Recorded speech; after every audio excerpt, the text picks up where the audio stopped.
जय माता दी दर्शकों, नवरात्रि के बाद नारियल, चावल और कलश के पानी को आप फेंकने की बजाय अगर यह उपाय करते हैं तो आपके घर में सुख समृद्धि का वास होगा। जैसा कि आप जानते हैं, आज नवरात्रि का 9वां दिन है। आज नवरात्रि समाप्त हो रहे हैं। उसके बाद में आप नवरात्रि के समापन के बाद कलश में चढ़े नारियल, चावल और जल को विधि विधान से पूजा करने के बाद ही हटाएं। यदि भक्त ऐसा नहीं करते तो उन्हें पूरे 9 दिन किए गए आराधना का आशीर्वाद नहीं मिलता। तो इन सामग्रियों का क्या करना चाहिए, आज हम इस वीडियो में जानेंगे।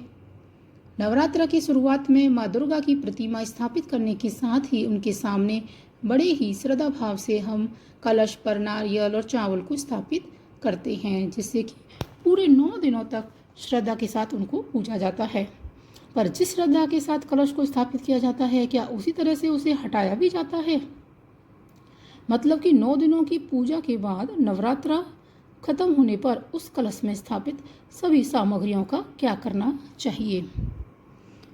दर्शकों, अगर आप इन्हें विधि विधान से नहीं हटाते हैं तो आपको पूजा का पूरा फल नहीं मिलता है। अब इन सामग्रियों को सही तरह से इस्तेमाल नहीं किया जाए तो भक्त पूजा का फल अधूरा रहता है। कलश पर चढ़े नारियल पर माँ दुर्गा का विशेष आशीर्वाद होता है। 9 दिनों के नवरात्र के बाद कलश के अलग अलग सामग्रियों को कैसे इस्तेमाल करना चाहिए या हटाना चाहिए। सबसे पहले नारियल। तो नवरात्रि में कलश पर स्थापित नारियल पर माँ दुर्गा की विशेष कृपा होती है, इसलिए इस नारियल को नवरात्रि के आखिरी दिन के बाद हटाकर लाल कपड़े में लपेट कर इसे मंदिर में माँ दुर्गा की प्रतिमा या तस्वीर के पास रख दें।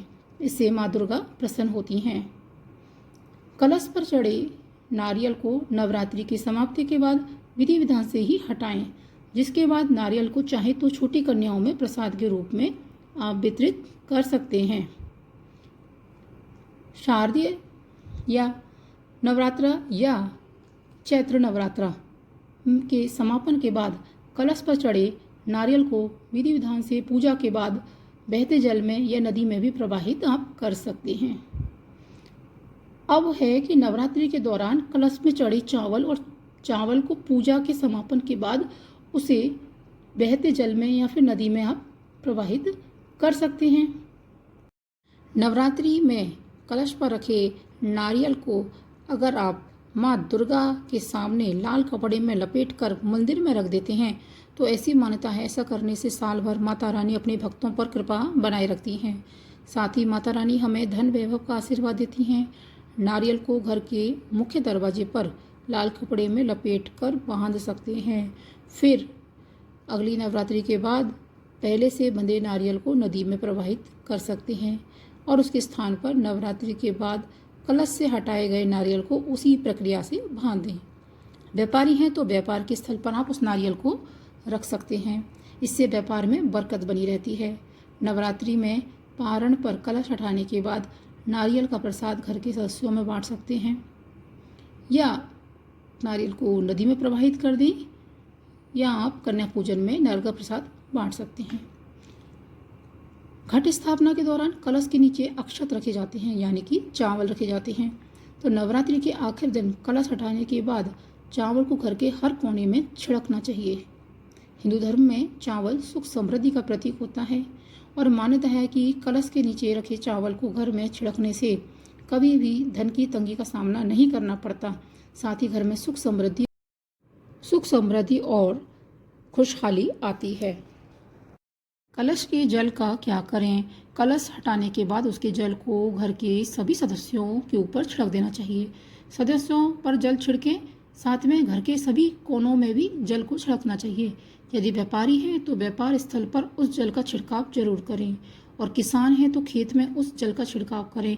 इससे सुख समृद्धि बनी रहती है। इसके अलावा हमें नवरात्रि समाप्त होने के बाद पूजा पाठ की सामग्री को नदी में प्रवाहित कर देना चाहिए।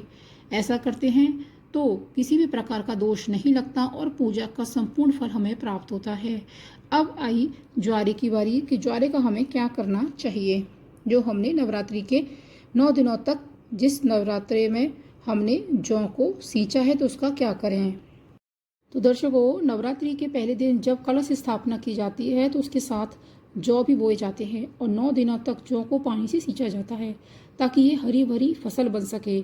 जौ की हरी भरी फसल को जीवन की सुख समृद्धि से जोड़कर देखा जाता है।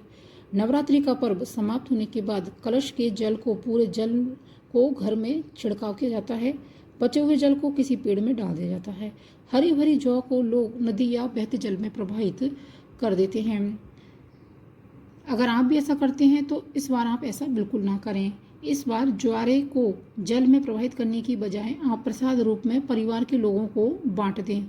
इसके लिए आप ज्वारे का रस निकाल सकते हैं और ज्वारे के जूस में fibre, selenium, iodine, flavonoid, vitamin C, E, chlorophyll, zinc और आयरन जैसे तमाम पोषक तत्व होते हैं। तो यह जूस सेहत का खजाना माना जाता है। तो ज्वारे के जूस को फ़ायदा उठा सकते हैं। इस तरह से जो ज्वारे होते हैं वो बहुत सी बीमारियों को दूर करते हैं। तो आप प्रसाद रूप में उसको ज्वारे को ग्रहण कर सकते हैं। साथ में थोड़े से ज्वारे लेकर आप अपनी तिजोरी में लाल कपड़े में बांध कर नारियल के साथ में रख सकते हैं। इससे साल भर आपके घर में बरकत बनी रहेगी और सुख समृद्धि का वास होगा।